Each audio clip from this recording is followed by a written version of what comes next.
Societies Registration Act 1975. The key objective of CCC is to work in alignment with the National Quality Mission launched by the Government of India by educating the industry about the role and importance of standards, certifications, and regulations in the country as well as in the global market.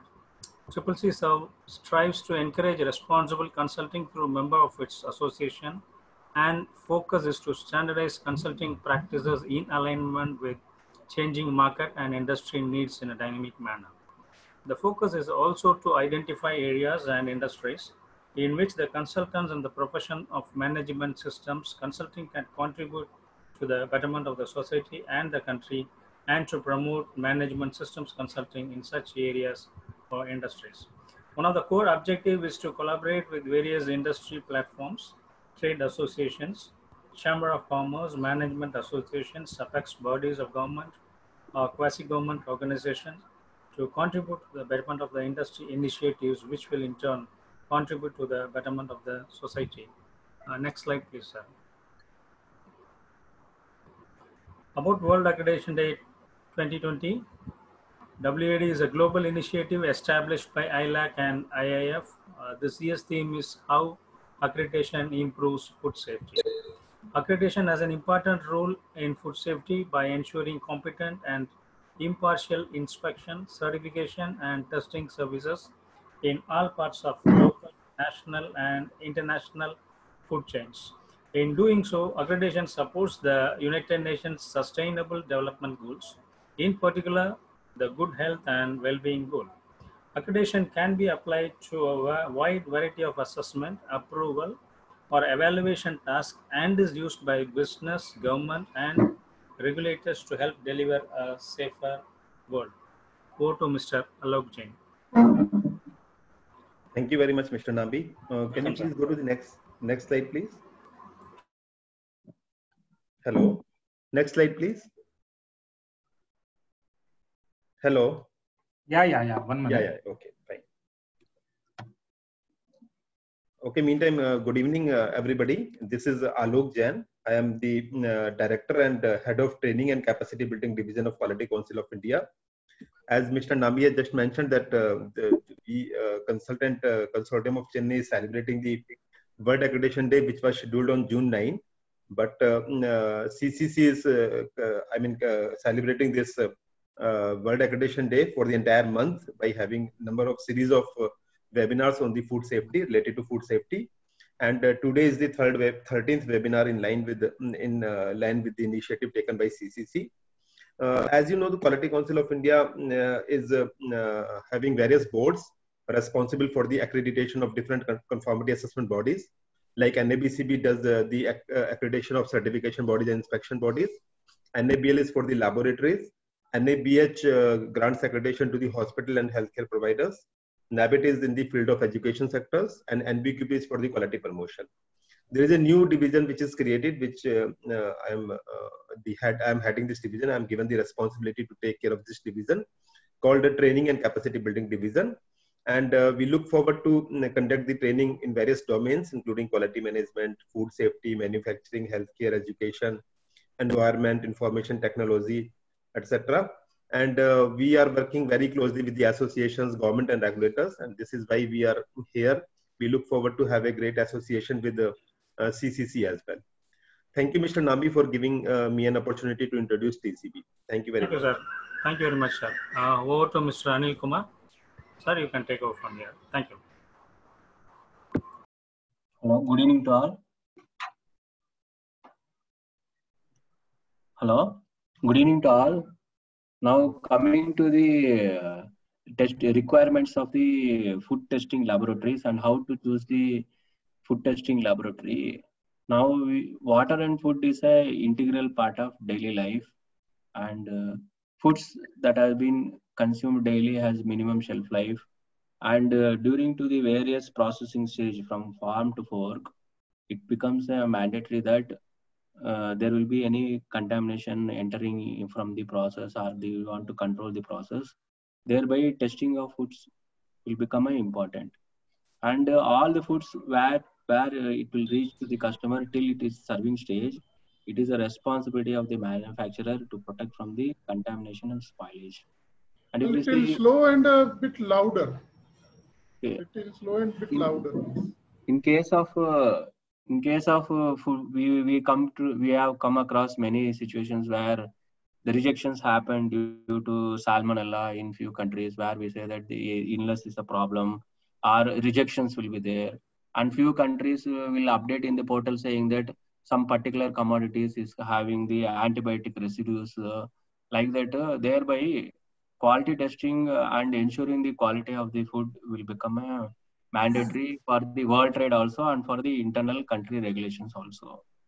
Thereby, food safety programs is a gaining importance worldwide and nationwide also, because of the different various methods of agricultural process, then treatment process, then different production and related process.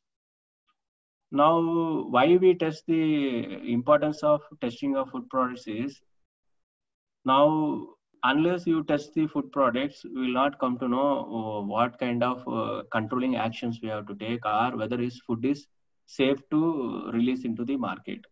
Thereby, food testing of the food products will become again importance with respect to control the contaminants in the raw material stage, or to ensure the safety of the product before placed into the market.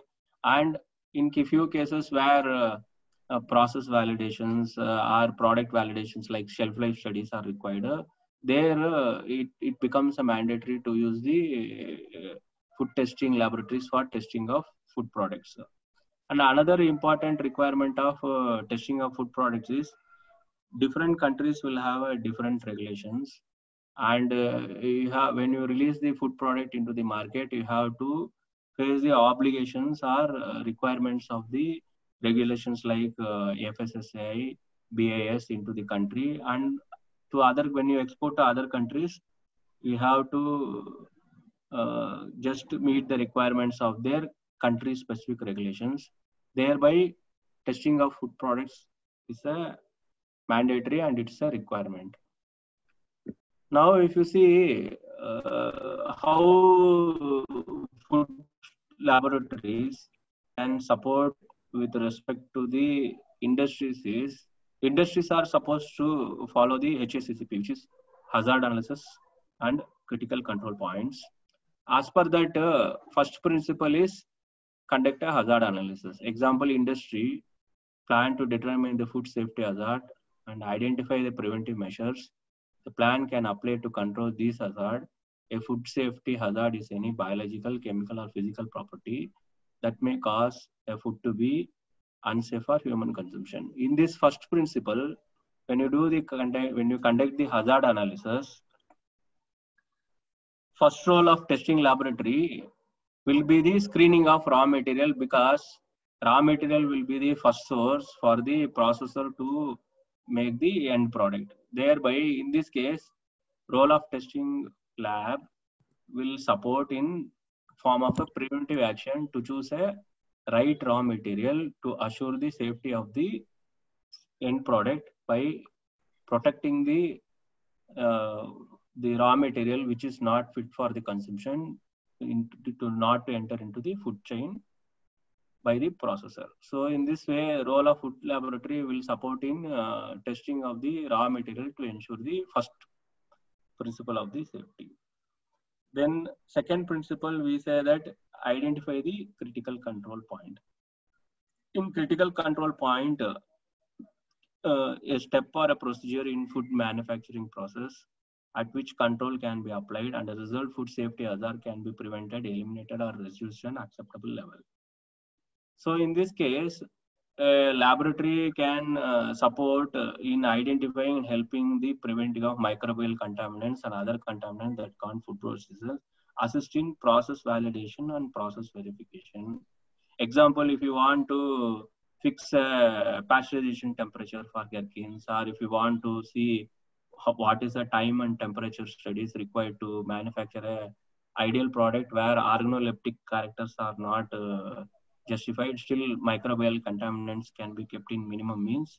there in these cases, food testing lab can still support with the process validation and process verification, like process verification in the form of the quality characteristics what has been set as a part of critical control points. Then third principle says that establish a critical limits for each critical control point.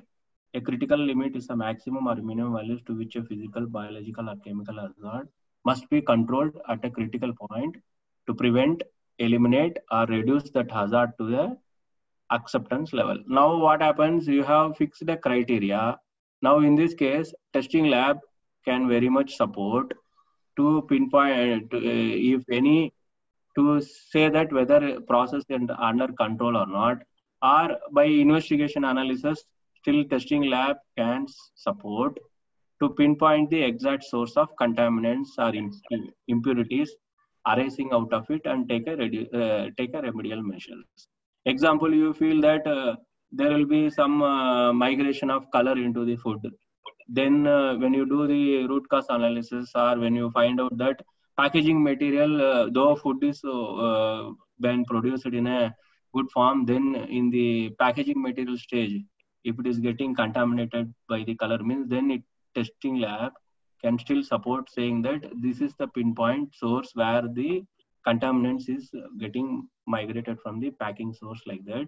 In this case, when you establish the critical limit and when you analyze or when you have any problem with the food characteristics, then testing lab can very much support in identifying the contaminants, impurities, or taking the remedial measures as appropriate.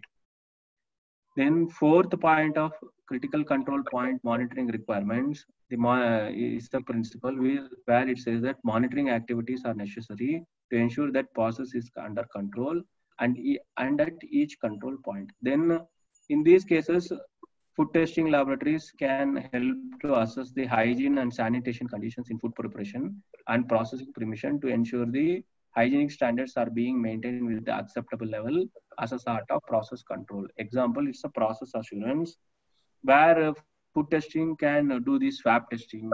Food testing laboratories can support in equipment swab studies and the other premises studies to ensure to see that whether process assurance can be provided with respect to hygiene or not.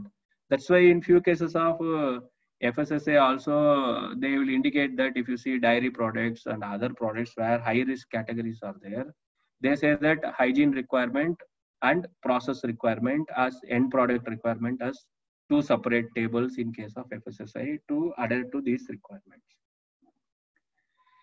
Then establish corrective actions. These are action to be taken when monitoring indicates the deviation from the established critical limit. The final rule requires that a plant HACCP to identify the corrective action to be taken if a critical limit is not met. Example, in these cases, food testing lab can ensure that the adulterated product, because of the deviation in quality characteristics, like any overages in the not meeting the specifications or anything identified as a part of not meeting the safety, they can protect that will not enter into the commerce or that will not enter into the society.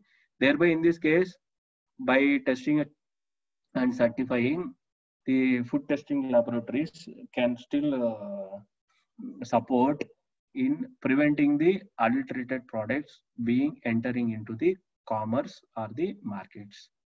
Then establish procedure for ensuring that HACCP system is working as intended. So in this case, verification also include validation, the process of finding evidence for the accuracy of HACCP system. Example, scientific evidence for critical limitations.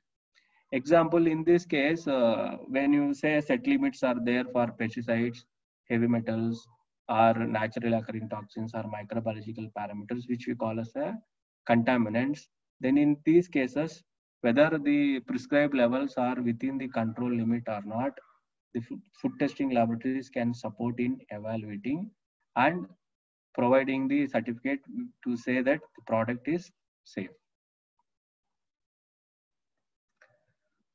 Then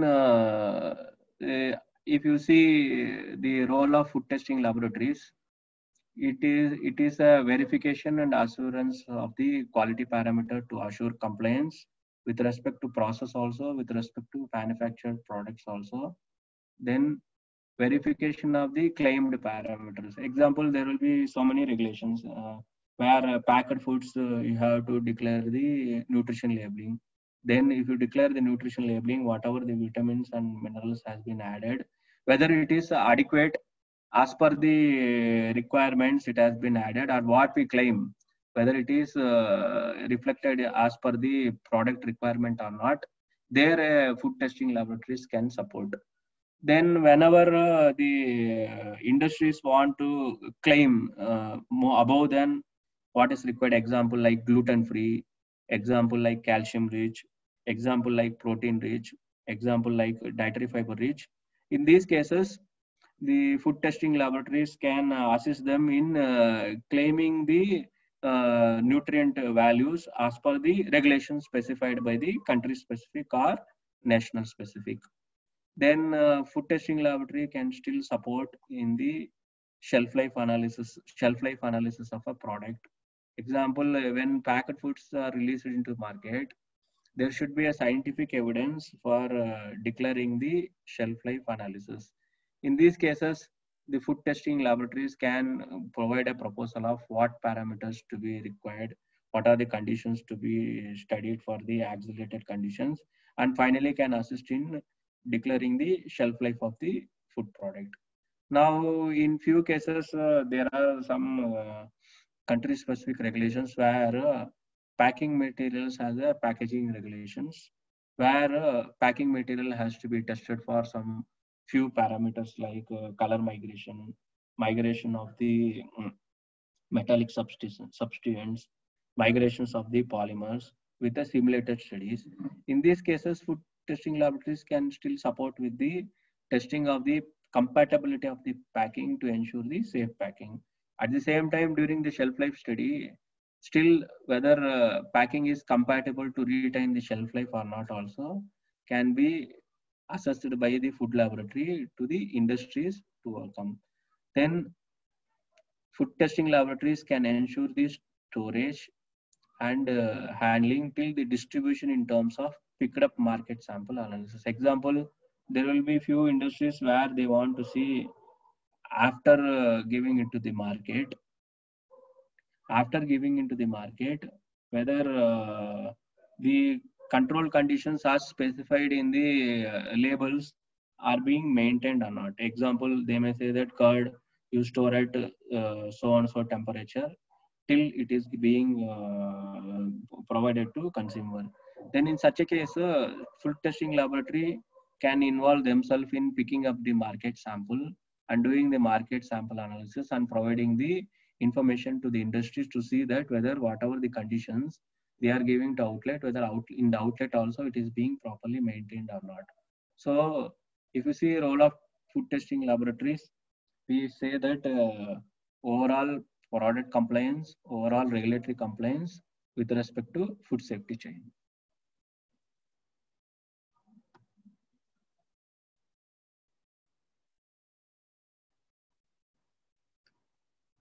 Now, when you choose a food testing laboratory, actually 17025 is a mandatory for all the testing laboratory. Now, 17025 is a standard which specifies that testing and competency of the food testing laboratories. Now, this 17025, since it is a quality management system concerned to the laboratory and it evaluates the competency of the testing laboratory, thereby we say that a lab which is involved into testing shall have 17025 mandated for all testing. So in 17025 is not like a just certification, it is called as a accreditation, because the granting board will take a obligation on behalf of the testing laboratory with a declaration stating that these laboratories are under the control of the accreditation board and they say that those people are being continuously monitored by us. Thereby, the results provided them is acceptable nationally also, internationally also. And 17025 gains are important because it has protected from the world trade barriers. Now, when the test report is being produced in India, when the same being exported with the test certificate of the lab from India, other countries also will accept this report because accreditation has gained international and international recognition. Now, when we choose when we say that 17025, in India, this 17025 is provided by the accreditation board called National Accreditation Board for Calibration and Testing Laboratories. Now, this NABL is also having a memorandum of understanding with ILAC in the form of a mutual recognition arrangement, where they have signed an agreement stating that whatever the laboratories accredited by NABL, it is regularly monitored by us, and their quality system is being audited by us, and their competency level is verified by us on a systematic basis. Thereby, whatever the results provided by the accreditation laboratories, which is accredited by NABL, can be accepted like that. They have given a ILAC MRA memorandum of understanding. Thereby, when you choose a laboratory, just choosing the 17025 is, though it is a 17025, those laboratories which is accredited by the accreditation board, which is having a ILAC MRA, will become a worldwide acceptance for the wide range of test reports. Now, this is about the accreditation requirements. Now, when you say accreditation requirement, lab should be 17025, accreditation board should be ILAC MRA authorized signatory. In those conditions only, the test report provided by the laboratory, which is accredited by accreditation board with the incorporation of the accreditation details, those reports will be considered as national, international wide acceptance. Now, coming to the food lab, now 17025 is mandatory for entering into the food testing. Food has many obligations. Thereby, there will be approvals from the regulatory authorities. Now, for any testing where food product requires testing as per local regulations, testing as per annual regulations, testing as per other requirements, then lab which is accredited by 17025 by NABL should also be approved by Food Safety Standard Authority of India. So now, when some notified commodities are regulated by BIS, like infant foods, like animal feed, where BIS also will be regulating the products, and for drinking water manufacturers and for packaged water manufacturers, the Bureau of Indian Standards approval is a criteria along with the 17025. Then when you want to export a notified commodities from from India to country outside, then there will be some approval agencies called as the APIDA, where it is the Agricultural and Processed Food Export Development Authority of India, which we call as a APIDA. Now, in this case of APIDA will regulate the fresh fruits and vegetables for exports and other commodities like the cereals and cereal products. Then it also supports in NPOP certifications of the organic products. So then major export, major notified commodity being the pomegranate and grapes, which is regulated through APIDA. Then lab, which is involved in the testing of these notified commodities, must have APIDA approval also. So then Export Inspection Council, where seafood, milk and milk products, honey export, are where it is notified commodity, Then Export Inspection Council approval also is required. Then whenever tea products are meant for local purpose and for export purpose, means export Tea Board of India approvals are necessary. Then wherever spices are being exported to other countries, for few of the commodities held for few of the countries, Spices Board of India will give the health certificate, where in such a case, apart from 17025 accreditation, then Spice Board approvals are also required. Thereby, when you choose a food laboratory, you have to choose a food laboratory which is 17025 accredited, and for that food laboratory, the accreditation board where they choose the food laboratory whom they choose the accreditation board, that should be ILAC MRA authorized signatory. In our country, NABL is one which is granting 17025 accreditation, and NABL is also a ILAC MRA signatory. Thereby, if lab is accredited by NABL, those labs can be chosen for food testing. Apart from that, based on the requirements, the other approvals also should be verified. Example, FSSAI, BAS, APIDA, EAC, Tea Board, and Spice Board, as per the requirement to choose a food laboratories.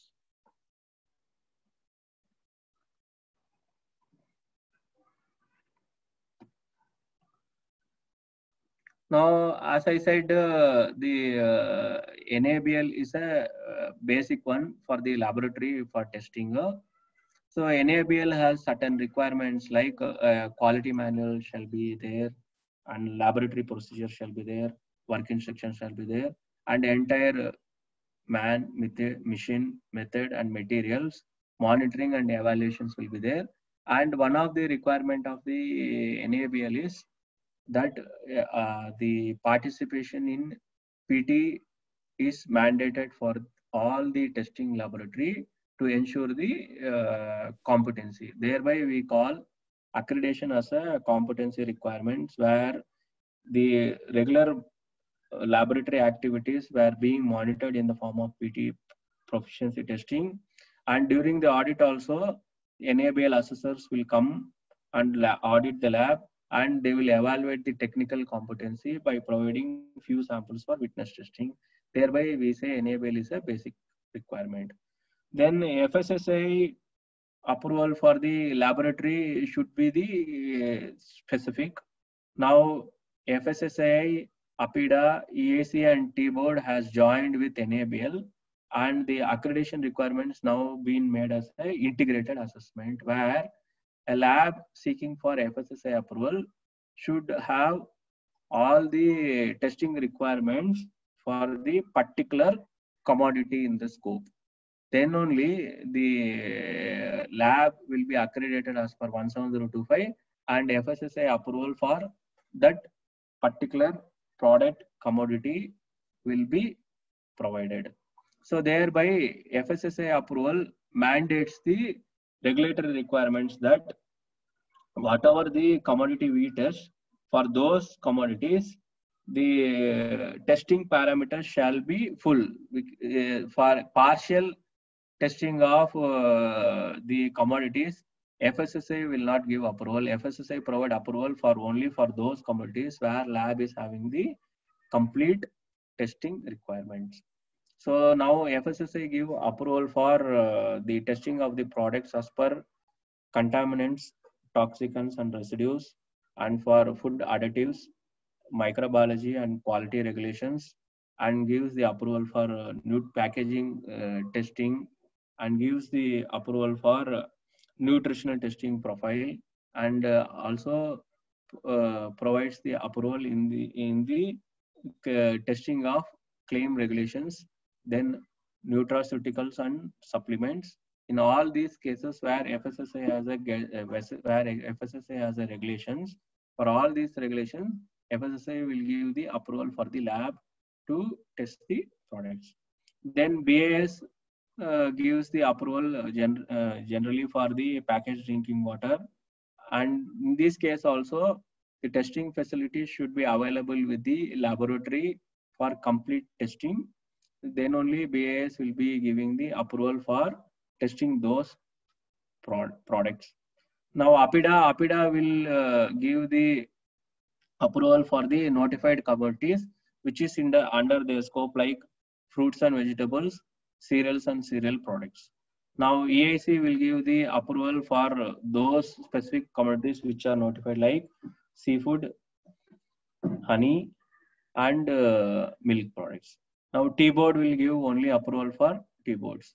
And apart from that, there are certain countries which give specific approval to conduct testing on their product, where these products are exported from India to their respective countries like SFDA, it is Saudi Food and Drug Administration, then Japan Health Ministry, then Indonesian Health Ministry, like that, where the country specific approvals are provided by the laboratories for the export purpose apart from the local regulations.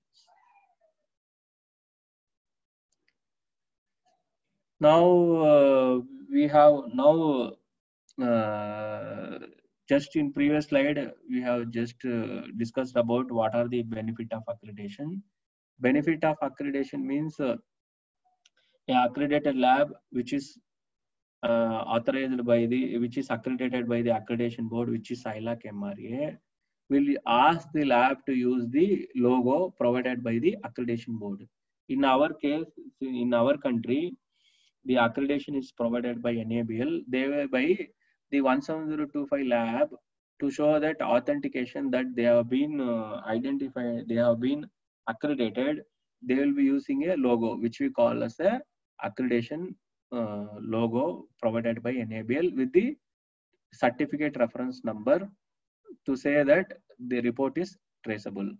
Now, because of this usage of logo and incorporation of 17025 accreditation status, then only when somebody views the test report, they will be sure that this report is being tested by the accreditation laboratory. Thereby, whenever the industry sends the samples, it is not only the NABL scope what they receive during the approval of the laboratories for their testing purpose. They are obviously asked to provide the NABL logo or 17025 accreditation logo in the test report to see that their test report has worldwide acceptance.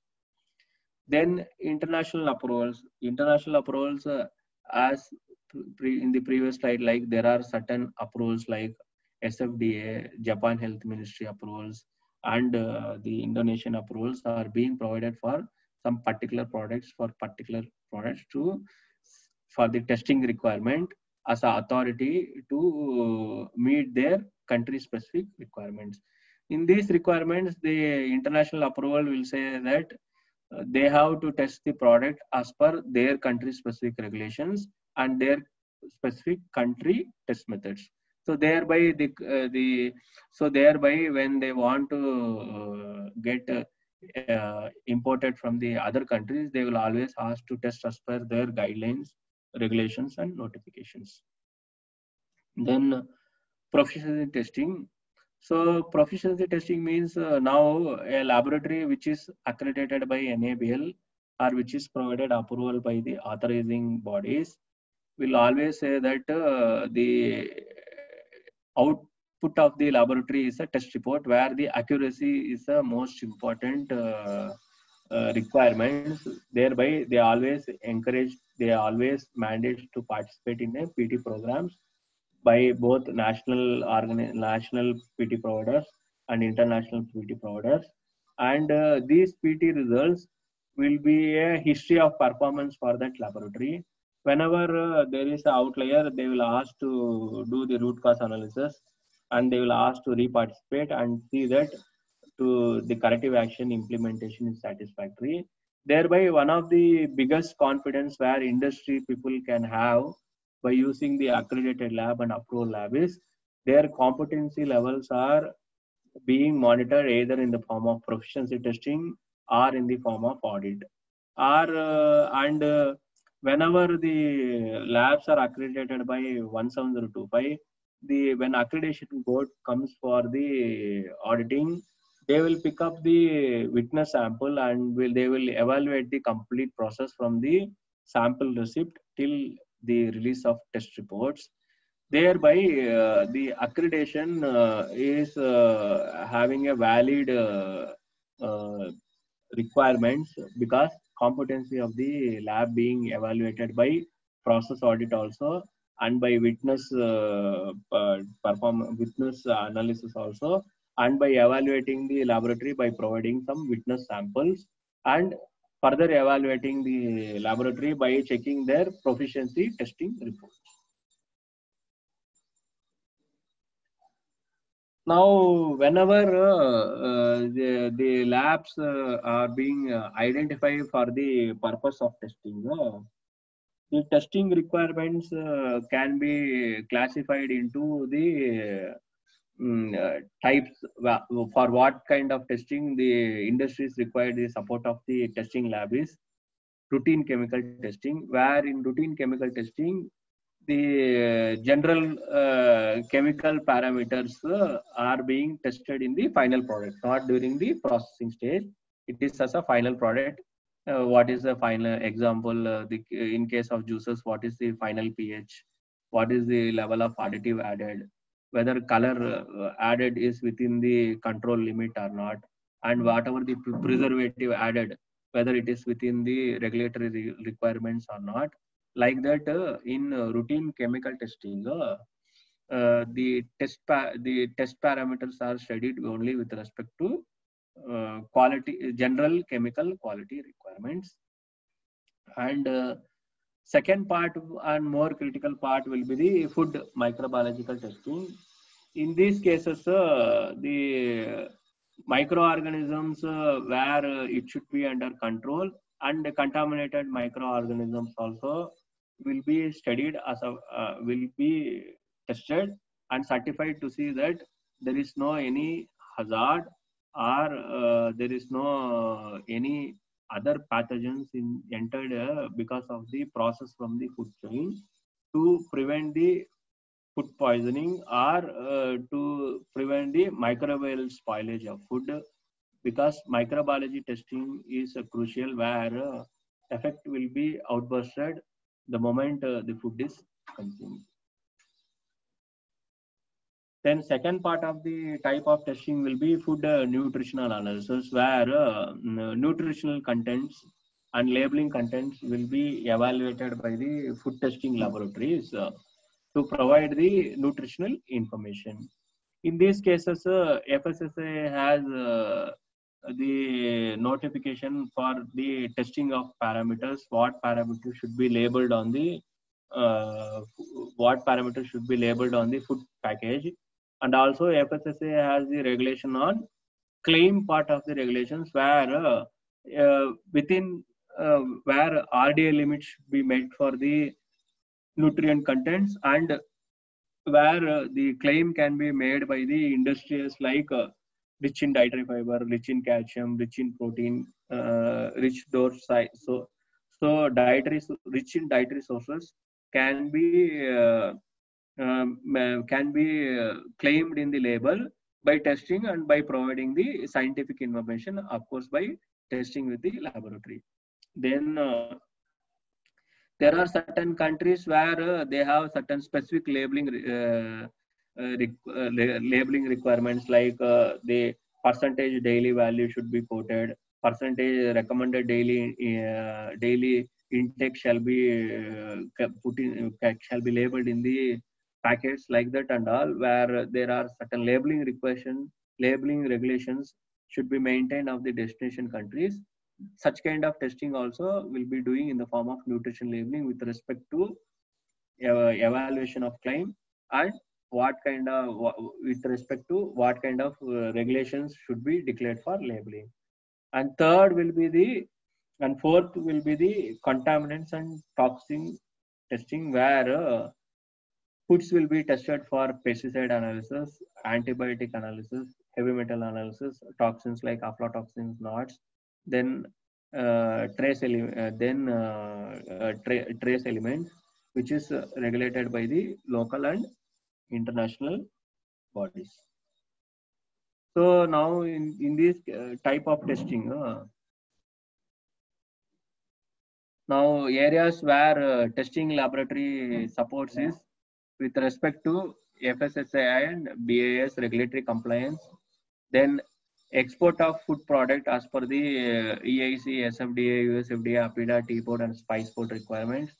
Then whenever the food products are getting imported from the other countries to India, import regulations also to be tested as per the FSSAI requirement, where testing labs can support whether the imported product is meeting our country requirements or not, to test as per the FSSAI product requirements.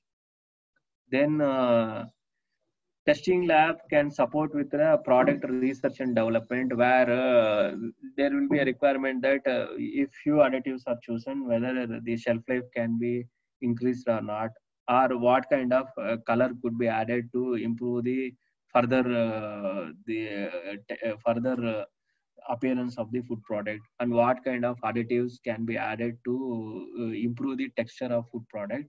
In these cases, the food testing laboratories can definitely support on research and development part of it. Then shelf life analysis, already it has been discussed in previous slide, where food testing laboratories can support in declaring the shelf life of a food product, which is a requirement of the packaging regulations. Then in case of quality control points like hand swab, equipment swab, premises swab and other swab can be done, and monitoring of the marketing samples. Then if you see the categorization of food products, it has about 17 categories with dairy products and analog, fats, oils and fat emulsions, then edible ices, then fruits and vegetable products, then confectionery product, then cereals and cereal products, then bakery products, meat and meat products, then fish and fish product, sweeteners, egg and egg products, then salt, spices, soups, sauces, solids and protein products, then foodstuff intended for the nutritional applications, then beverages excluding dairy beverages, then ready to eat savories, then prepared foods dishes including composite foods, and there will be the substances which is not direct consumption and where it is being used as additives in foods. Then, thank you. Participants can use this time for Q&A. Thank you, sir. Participants, any questions, please raise. Mr. Anil, good evening. This is Srikanth from CCC. Thank you for your presentation, and questions are being followed up. Now, I would like to thank Prem also for organizing this. Hey, final. Sir? Mr. Anil, are you listening? Yes, sir. Okay, welcome, sir. Thank you very much for the presentation. And any questions, please? If participants are requested to ask any questions. Sir, I have one question, sir. Can you share some link where we can get all the NABL accredited labs list at one place? So actually, if you go to the NABL portal and if you go to the in the NABL portal and if you click the list of recognized laboratories, there itself you can get the information about list of accredited laboratories. Okay, but sir, while going through this NetOn3 website, what we face sometime problem. Suppose we ask to some NABL accredited lab that we want to test this product. Suppose we are dealing in rice and we want this product and some kind of calibration, we want equipment. Because that every lab is not accredited for all the jobs. Maybe some are accredited for something, some labs are accredited for something. So that's why we need a list whether we can see as actually NAB, whenever you know the laboratory name, no sir, if you go to the list of recognized laboratories, okay, and if you put the laboratory name, obviously scope also will be updated by NABL. So sir, actually we want that list only where the scope is written for that particular lab. If it is available easily, it will be a great help, sir. Sir, I can give you an answer. From FSSAI portal also you can get a list of this NABL whole list. Because time even FSSAI they are dismiss the laboratory even though they are NABL certified. But if you are attaching your product to FSSAI, then that should be also not even NABL, that should be also FSSAI approved laboratory. That will be more informative because they will publish about the FSSAI notified lab also. Yes. And they will give product groups also where they Yes. have the FSSAI accreditation. Yes. Okay. Thank you. We will go through that. Yeah. Thank you. Any other question? Good evening. This is Appaji Rao. I have a one unique question for answer. May I ask the question, please? Yes, sir. Well, for water testing, as per BIS, there is a requirement for having a radioactivity also. Yes. There is a parameter of radioactivity, certain quantum. Now, this testing, what is the frequency? Is it defined, or it is only once you do it and you keep it, that is enough? No, sir, for BIS, I think BIS, I think it is annually. Annually you have to do. No, 1 year is all, but even this pesticide residues, all will be checked. My question is very specific for traces of radioactive elements. Actually, I think, sir, in case of radioactive elements also, acceptable frequency is yearly once. And it can be customer specifications also. Sometimes no, customer cannot be. It's the legal requirement. So BIS is a legal requirement. We have to go by that. But the frequency of testing, nobody does radioactivity tests. You go and check anywhere on annual basis. Yeah, Mr. Appaji Rao, that I will just interfere here. I think you can check it, this radioactivity test from BARC Mumbai Bhava Atomic Research Center, because we are dealing in a rice milling plant. We also export our rice to US and all that. No. Sir, hold on, sir. I am not asking where it is to be tested. I am asking what is the frequency of this radioactivity test, because water, nobody does it. So this frequency you are asking as per the FSI requirement, the frequency you are asking, or as per the buyer's requirement you are asking the FSI? No, not buyer. I am talking about what is required in FSSAI or BIS requirement of frequency. That I don't know. That I don't know. That is very specific question. That's why I'm asking it. Okay. Mr. Appaji Rao, sir, actually it is once in a year. It is a recent amendment from FSSAI and the BIS on water requirement. Radioactive tests have to be conducted once in a year. It is a very clear requirement from BIS. It's mandatory nowadays. Okay. I know that. It's mandatory. All requirements in BIS standard is mandatory, but the frequency, what you are saying, can you tell me where it is stated? Presently, I'm not having the evidence, but at the time of discussion, I heard it is once in a year. No, once in a year, the older statement, but where is the document requirement? Neither FSSAI talks about that annual testing for water, all parameters, nor does BIS. That's my specific question. It has to be clarified, sir. Yeah, that's a big question. Sir, I think Appaji Rao, you can give the best answer, because you are a very learned people. No, it's not like that. Anybody can know any point. I don't know this point, so I raised it here. Okay, sir. We will also go through in that regulation. Yes, ma'am. Yeah, understandable. Thank you. Any other questions? Actually, in case of radioactivity testing, FSSAI says that it is as per the plan what industries can make for the testing, as per the drinking water regulations or process water regulations. Drinking water regulations, it states about follow BIS requirements. BIS requirements. And BIS doesn't give the frequency of testing. Please understand the difference. Understood.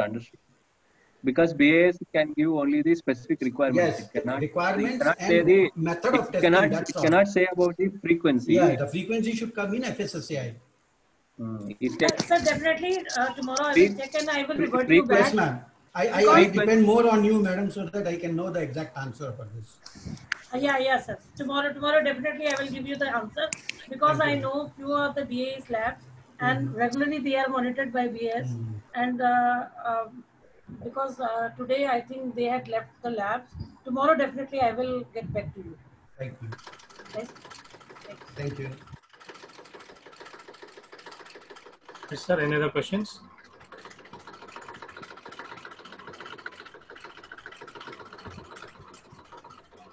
Hello. Any other doubts? Yeah. Sir, for finished product also, they're not having any FSSAI standard guidelines for finished product also. No, it is there. For finished products, it is there. For raw material, it is there. The frequency of No, testing. only for raw material. Raw material only is there in FSSAI. For finished product, they're not giving any. We are giving for outside lab tests also. They're not mentioning any standard for finished product. Actually, NABL, the FSSAI has released. Only we are showing to the auditor NABL certification and FSSAI raw material. Finished product also, auditor also is coming and asking. No, sir, you have to go with the Schedule 4 requirements. Schedule 4. Schedule 4 requirement. They had explained in each and every aspect in Schedule 4. On what frequency you have to do. And in case of we are getting the marks, ma'am, but finished product there is no clarity in FSSAI. In few cases, FSSAI has released the categories the food as highly risk category, where they have released the checklist also, sir, mentioning the annual, mentioning the frequency of it. They have stated annually and raw material twice in a year. So that's very clear. Yes, they are given not in that regulation, but it is given in a separate directive. Separate directive and some checklist also, sir, where they have checklist is a different issue. That is for verification legally. When you go for that FSSAI Schedule 4 checking, so that we have to carry out according to that.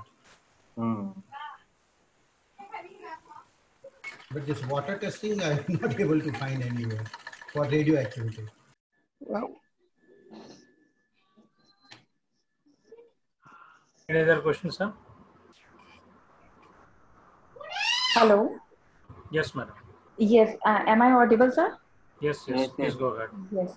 My question is regarding if you can please focus or give some details about the integrated assessment of NABL, like for FSSAI as well as CIC and ISO 17025. So please, the requirements and the process. Actually, if you go to NABL, madam, they have released one guide document for integrated assessment. Okay. Hello. So yes, as per that guide, you can see the different requirements for FSSAI, EIC, T-Board, and APIDA, where they have very clearly mentioned what are the mandatory requirements. Okay. So, sir, EIC is also covered under this integrated assessment? As at present, FSSAI, EIC, APIDA, and T-Board are being covered as the integrated assessment only through NABL. Okay. So in that case, the auditors will be from all the respects, and the audit will be integrated. Respective section, and depending upon the scope, it can be 5 days assessment, 3 days assessment, like. Okay. Thank you, sir. Thank you for the presentation as well. Any more questions? So any other questions to be asked? Okay, sir. I think we can conclude here. No more questions are coming up. Thank you very much, sir, Mr. Anil Kumar and Mr. Yoga James. Thank you very much. Thank you. I got some for the water testing. Hello. Tomorrow, 1 second, sir. Tomorrow. Sorry. Yeah, sorry, Appaji Rao. I had given information about this BAS. Sir, twice in a year. That is recommended by BAS. For water radioactivity. Yes, sir. For the packaged drinking water. No, that's okay. Packaged drinking water, okay. But is it specific for all parameters, including radioactivity? That's my question. Yes. Sir, they had. Actually, sir, I had checked from the NABL lab. 10500. Okay, sir. In the year of 2018. Okay, sir. Just you need to test alpha and beta emissions. Okay. It is not properly mentioned there. What is frequency of testing? But they asked us to follow the recent amendment. Recent amendment is on 2018. Recent amendment talks about semi-annually. That's what they're using the language. But still, it is not properly given. Still, it is the frequency of testing is not properly given by standards. Still, people waiting for that further amendment on this. That's what I got information from BAS person, sorry. Okay, anything else?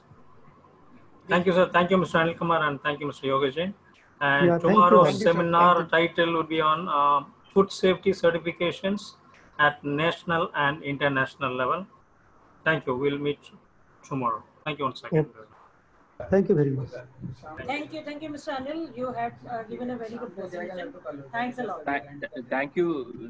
On behalf of TVB, we thank you all for the joining the present. Thank you, team. Thank you.